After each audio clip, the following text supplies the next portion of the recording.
The conference room fell silent as my manager finished presenting my 18-month project to the board of directors. Every graph, every metric, every innovation, stolen. He did not even change the font on the slides I had created at 3 in the morning. The chief executive officer was nodding, impressed. The board members were leaning forward in their chairs, and Richard Vance, my manager, was basking in applause that belonged to me. I caught his eye for just a second. He had the audacity to smirk. That is when I made my decision.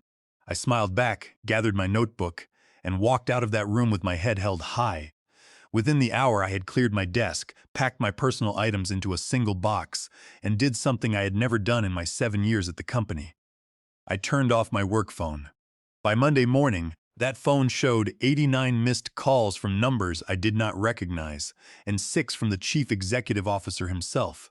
My name is Helen Foster, and until last Friday afternoon, I was the senior innovation architect at Tech Vanguard Solutions, one of the fastest-growing technology firms in Seattle. The title sounds fancy, but I never forgot where I came from. A middle-class neighborhood where my parents taught me that respect is earned through integrity, not titles. That upbringing taught me empathy, taught me to value people over profit. It is also what made what happened next so inevitable. Let me take you back to where this really began, about a year and a half ago. Tech Vanguard had been hemorrhaging clients to a competitor called Nexus Innovations. Their platform was faster, more intuitive, and frankly, better than ours. Our quarterly earnings calls had become progressively more uncomfortable, with investors asking pointed questions that our executives could not adequately answer. I had been with the company for 7 years at that point, working my way up from a junior developer to my current role. I had always been the person who stayed late, who volunteered for the impossible projects, who mentored newer employees even when I was drowning in my own deadlines.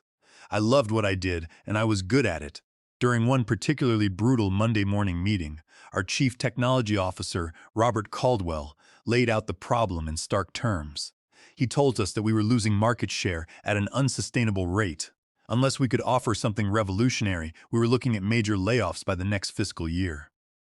The room had gone quiet. 30 people, some of the brightest minds in the industry, and no one had an answer. That night, I could not sleep. I kept thinking about the problem from every angle. Our platform was not bad, it was just incremental. We had been making small improvements for years, but what we needed was a complete paradigm shift. Around 2 in the morning, it hit me. What if instead of trying to compete with Nexus on their terms, we created something entirely different? What if we built an adaptive intelligence layer that learned from user behavior in real time and essentially customized itself for each individual client? Not just personalization, true adaptive architecture that evolved. I spent the entire next day sketching out the framework. The more I developed the concept, the more excited I became. This was not just innovative, this could redefine our entire industry. But I knew I could not do it alone. The project would require resources, time, and most importantly, buy-in from leadership. So, I did what any ambitious employee would do. I requested a meeting with my direct supervisor, Richard Vance. Richard had been my manager for about 2 years at that point. He had been brought in from outside the company, someone with an impressive resume from a competitor that had since gone under. He was charismatic in meetings, always knew the right things to say to executives, and had a way of making people feel like they were part of something important. Looking back, I should have seen the red flags. Richard rarely had original ideas of his own. Instead, he was exceptional at what I called idea laundering, taking suggestions from his team, repackaging them slightly, and presenting them as collaborative efforts where he somehow always ended up with the lion's share of credit. But I was naive. I thought this project was too big, too important, too clearly mine for him to co-opt. I walked into his office that Thursday afternoon with a 30-page proposal, complete with technical specifications, projected timelines, resource requirements, and financial projections. He had barely looked up from his computer when I arrived. He told me to make it quick because he had a golf thing at 3. I presented the entire concept in 15 minutes, watching his expression change from polite disinterest to genuine attention. By the time I finished, he was leaning forward, actually reading the documentation. This was actually brilliant. He said this could save the company. Relief washed over me. I told him I would need a dedicated team, probably 4 or 5 people, full-time for at least a year. The budget breakdown was on page 22. Richard had nodded slowly, still scanning the document. He said he would take this to Robert and the executive team. This needed top-level approval. Of course, I asked when I should prepare for that presentation. He had looked up then, something shifting in his expression. He said I did not need to worry about that. He would handle the executive presentation. He told me to focus on refining the technical specifications. If they approved it, I would need to hit the ground running. A small alarm bell had rung in my mind, but I dismissed it. He was my manager. Of course, he would present it to the executives. That was how the chain of command worked. I said okay and told him to let me know if he needed any clarification on any of the technical aspects. He praised my work and I left his office feeling validated, energized, ready to change everything. 3 days later, Richard called me into his office again. He said there was good news. The executive team loved it, Robert especially. We were greenlit for the full project. I felt like I was floating. I asked when we would start. He said immediately. He needed me to put together my team by the end of the week. I would report progress to him weekly, and he would keep the executives updated. And that is exactly what happened for the next 18 months. I handpicked my team carefully. I needed people who were not only technically brilliant, but also creative thinkers who would not be afraid to challenge assumptions. I brought in William Hayes, a data architect who had been underutilized in the infrastructure division. His ability to design scalable systems was exactly what we needed for the adaptive intelligence layer. Then there was Sarah Delgado, a user experience designer who understood that beautiful interfaces meant nothing if they did not serve the user's actual needs. Her insights into user psychology proved invaluable. For the machine learning components, I recruited David Pierce, a young data scientist who had published papers on adaptive algorithms while still in graduate school. He brought fresh perspectives that our industry desperately needed. Finally, I added Claire DuPont, a project coordinator who had kept some of our most chaotic initiatives on track.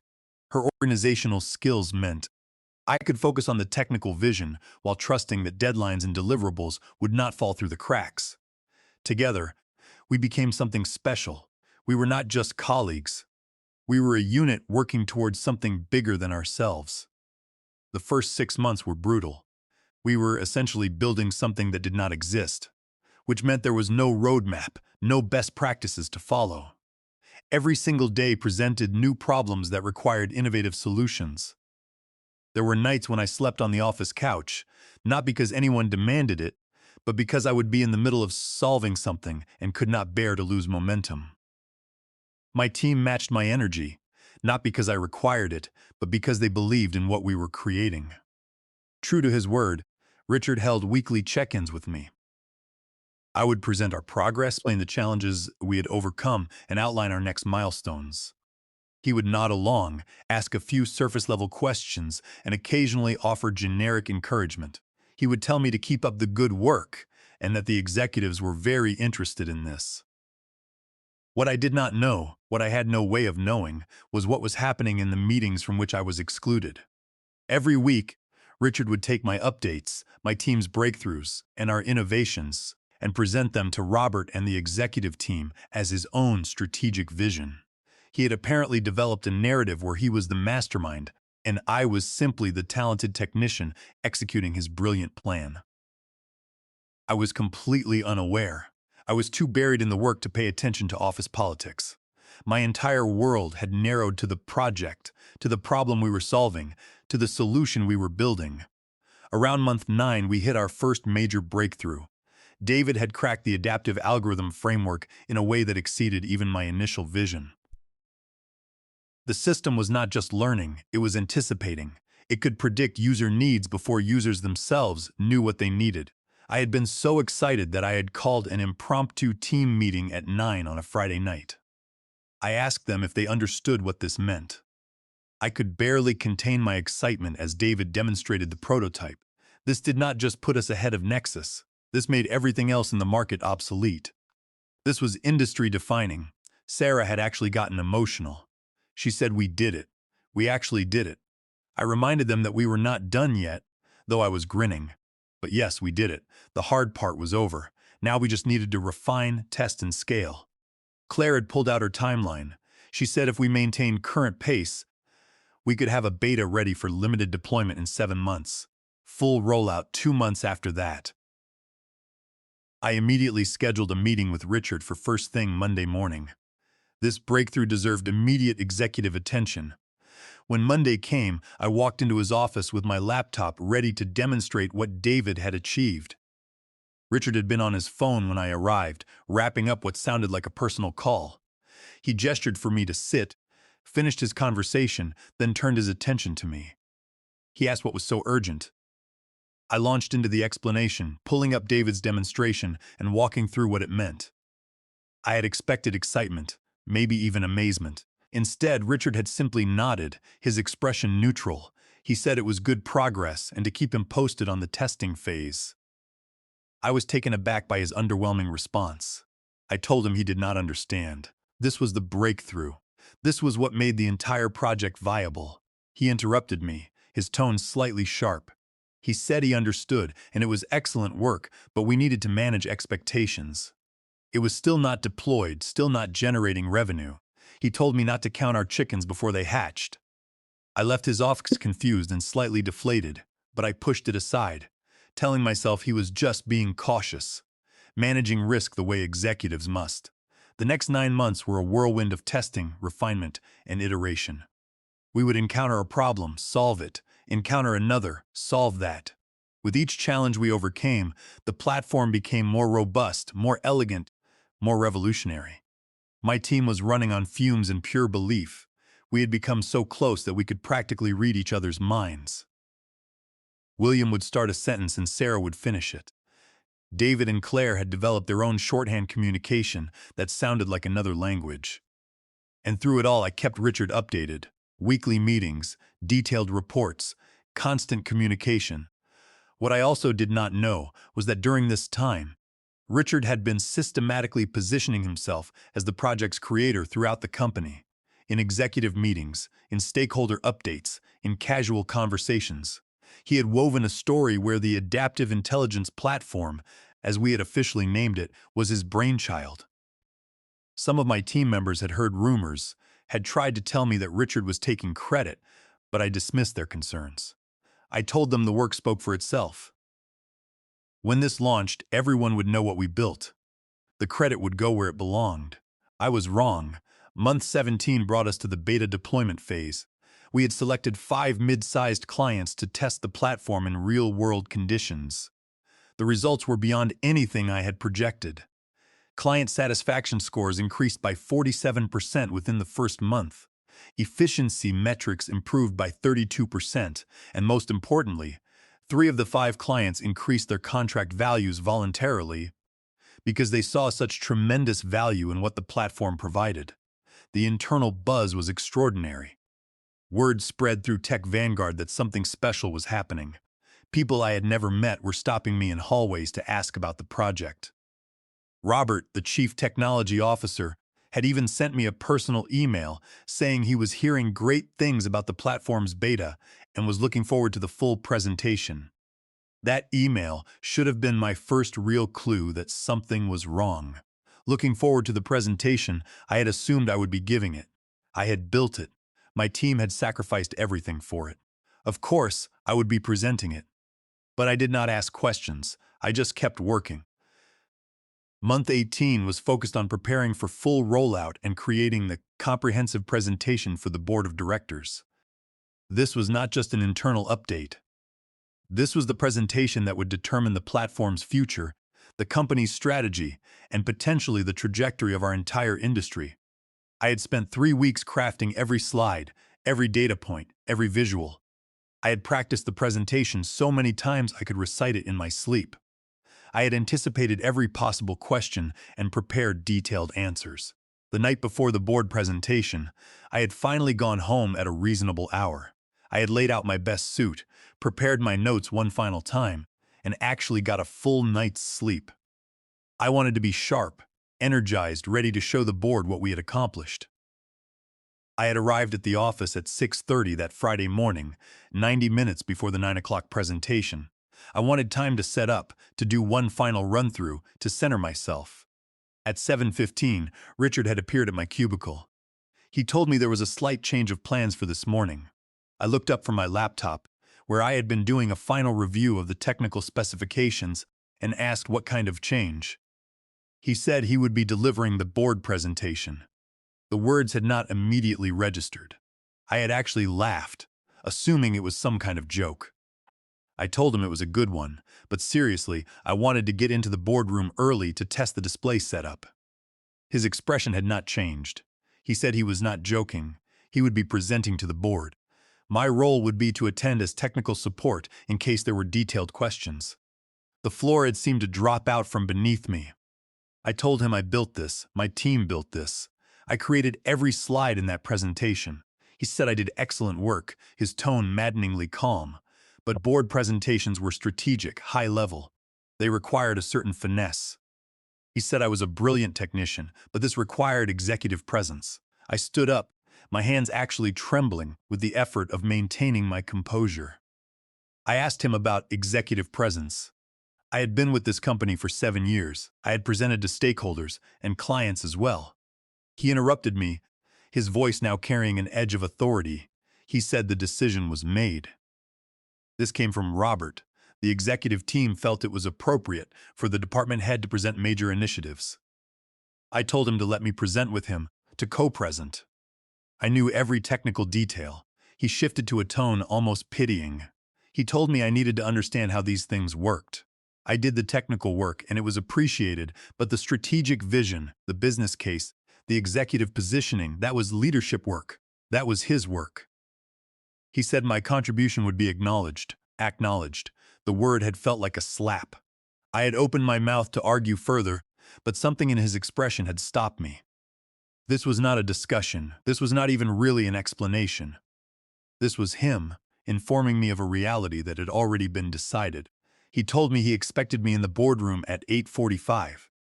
He told me to wear something professional and not to make this awkward. This was a big day for the department. He had walked away before I could respond. I had stood there for what felt like hours, but was probably only minutes, my mind racing through options. I could go over his head to Robert, but Richard had claimed this came from Robert. I could refuse to attend, but what would that accomplish besides making me look petty? I could interrupt the presentation, claim credit in front of the board, and destroy my professional reputation in the process. Every option led nowhere. At 8:45, I had walked into that boardroom wearing my best suit, carrying my notebook, my face a perfect mask of professional neutrality. The board members had filed in at 9 sharp. 12 people who would determine the future of the project I had poured my entire life into for 18 months. Robert had opened the meeting with some preliminary remarks, then turned the floor over to Richard. He said Richard had been leading an initiative that we believed would fundamentally transform our competitive position. He would let him walk through what his team had accomplished. His team, not my team.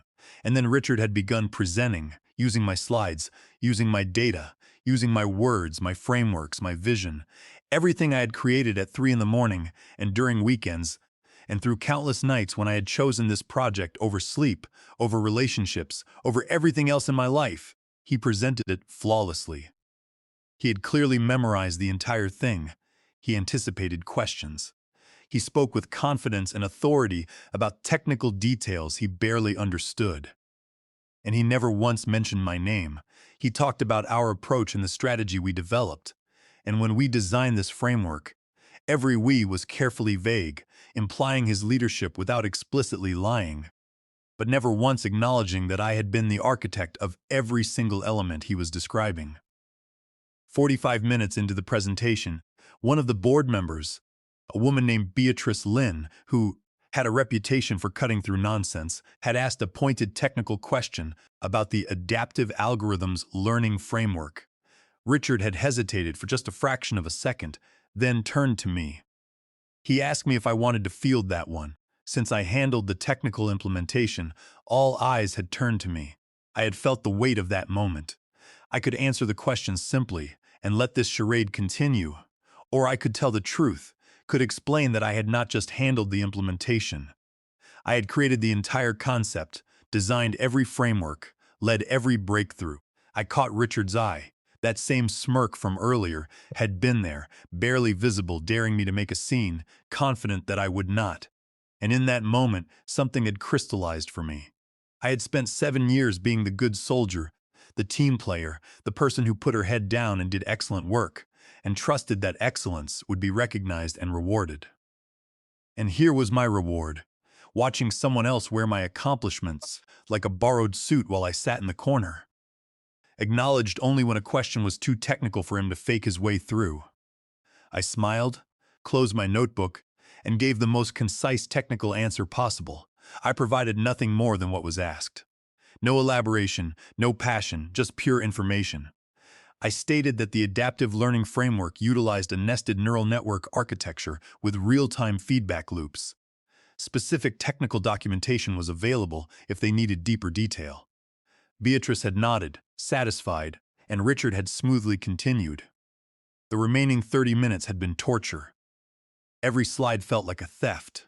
Every nod of approval from the board members felt like something being stolen from me in real time. When Richard finally concluded, the board had actually applauded.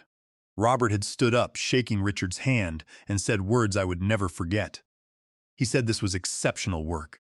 This was exactly the kind of strategic thinking and leadership they needed. He thought they were looking at the next vice president of innovation there. A position that did not currently exist. A position being created in that moment as a reward for stealing my work. Richard accepted the congratulations with perfect false modesty. He thanked Robert, saying, of course, this was a team effort, and he was fortunate to work with talented people like me. Like I was one interchangeable part of a large machine. The meeting had adjourned, board members had filed out. Richard had been surrounded by executives offering congratulations. No one had approached me. I had sat there for a moment after the room cleared, my hands folded on top of my closed notebook. And that is when I made my decision. I stood up, walked calmly back to my desk, and begun the most satisfying 30 minutes of my professional life. First, I opened my laptop and accessed the shared project drive. With a few keystrokes, I changed the access permissions, locking everyone except my 4 team members out of 18 months of proprietary code, documentation, and technical specifications. I was not going to destroy my own work, just locked it. Then I opened my email and sent a single message to William, Sarah, David, and Claire. I told them to meet me at the coffee shop across the street right now, and not to discuss it with anyone. I cleared my desk methodically. Personal items in a box, my extra pair of shoes, the coffee mug my niece had made me, the small succulent plant that had somehow survived on my desk for 3 years, family photos. Everything that was mine, I packed. Then I reached into my bag and pulled out my work phone, the phone that had ruled my life for 7 years. I powered it down completely and placed it in the center of my now empty desk. I picked up my box, walked to the elevator, and left the building. My team had been waiting at the coffee shop, their faces confused and concerned. William asked immediately what was going on and if we were being shut down. I set down my box and looked at the 4 people who trusted me. I quietly told them that Richard just presented our project to the board. 18 months of our work. He took credit for everything. The silence that followed had been absolute. Sarah finally whispered, asking what I meant. I told them he told the board it was his strategic vision, his leadership, his framework. I was mentioned once as someone who handled technical implementation. David's face had gone red. He said we could do something, we could tell someone. I told them we could not do anything that would not destroy our own careers. Going public would make us look petty and vindictive. The company would protect him, not us, Claire asked, her voice shaking with anger, if we were just going to let him get away with it. I smiled then. I told her I did not say that. I explained what I had done with the access permissions. Understanding had dawned on their faces. William said slowly that the entire platform was locked. I confirmed that everything they needed to actually implement what Richard just promised the board was locked. Sarah said that I still had access, and I had given them access. David asked what I was planning. I told them I was planning to not answer my work phone this weekend. I told them what they did was entirely up to them. If they walked away, Tech Vanguard would eventually break the encryption, but they would be making a statement. If they stayed, Richard would continue to take credit, and his promotion would be built entirely on their backs. Claire had been the first to stand up. She said she was out. William nodded, saying he was not working himself to death so someone else could get promoted. Sarah and David had exchanged a look, then both stood. Sarah asked where we would go from there.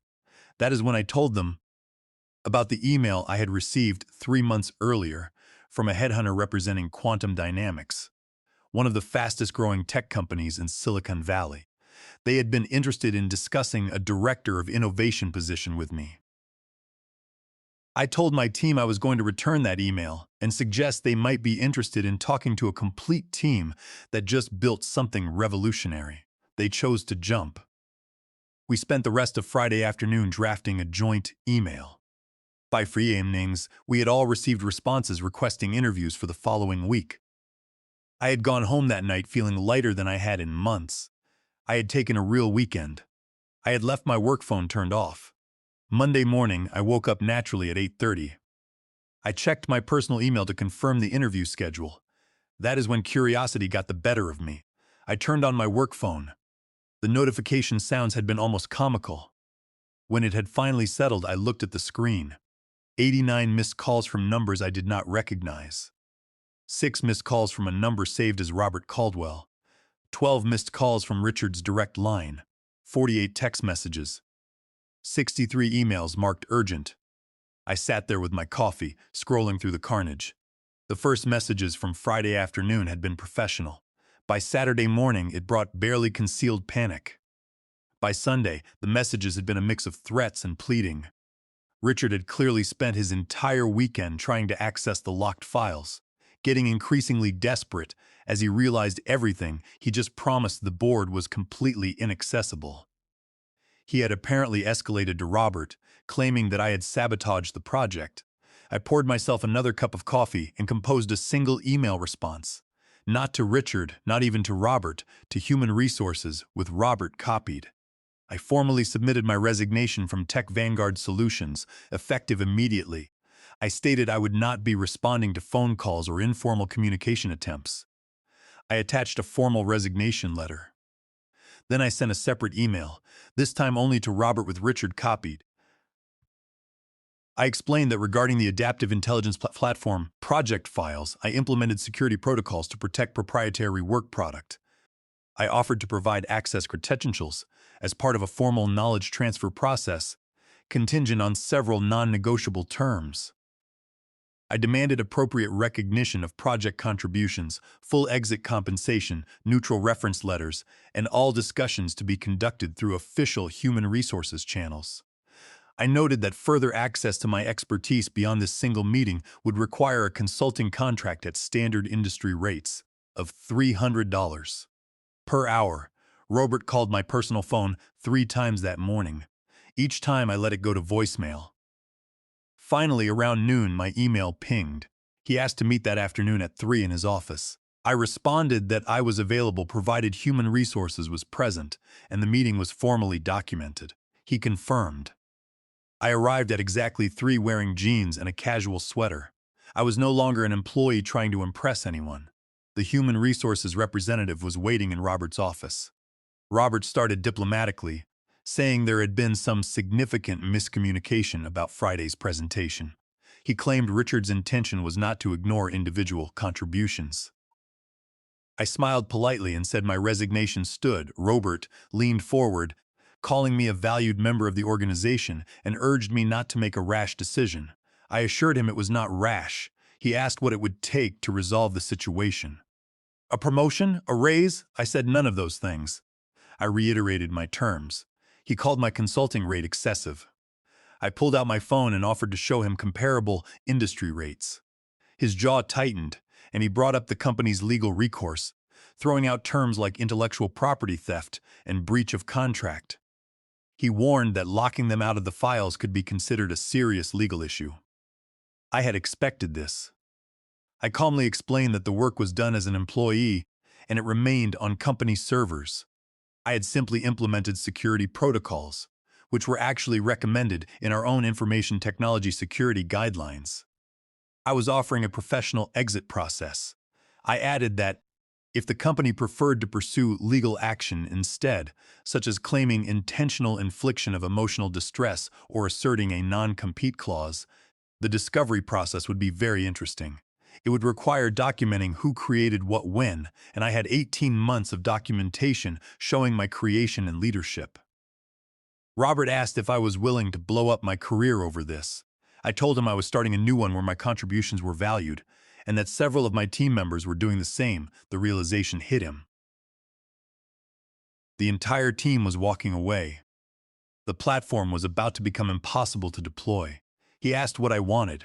I repeated my terms: documented attribution, fair exit compensation, neutral references, and a single knowledge transfer meeting. Furthermore, I insisted that it be formally documented, that Richard presented my work as his own strategic vision without attribution, protecting me from any hostile work environment fallout or future false claims. Robert looked exhausted and agreed. The exit documentation arrived Tuesday afternoon. Everything I asked for in writing, plus a severance package of 2 months of salary. Thursday's knowledge transfer was anticlimactic. They assigned a new guy named Michael to take over. I spent 2 hours walking him through the architecture. He admitted he did not know if he could maintain it. I wished him luck. As I left for the final time, I walked past Richard's office. Our eyes met briefly before he looked away. The following Monday, my team and I started at Quantum Dynamics. 3 months later, I heard the platform deployment at Tech Vanguard had been delayed indefinitely, and 2 clients had canceled their contracts. 6 months later, Richard quietly departed Tech Vanguard. His promotion never materialized. A year after my departure, Robert reached out offering me a position as Vice President of Innovation with full autonomy and a substantial compensation package. I declined politely. I had learned something crucial that day in the boardroom. They could take credit for my work, but they could not actually do the work. The real power was not in the title. It was in the ability to create something valuable, and that was something no one could steal. If you have ever had your work stolen, know that your worth is determined by what you can create. The best revenge is not anger. It is building something so valuable that they cannot function without you, then taking it somewhere you are actually appreciated.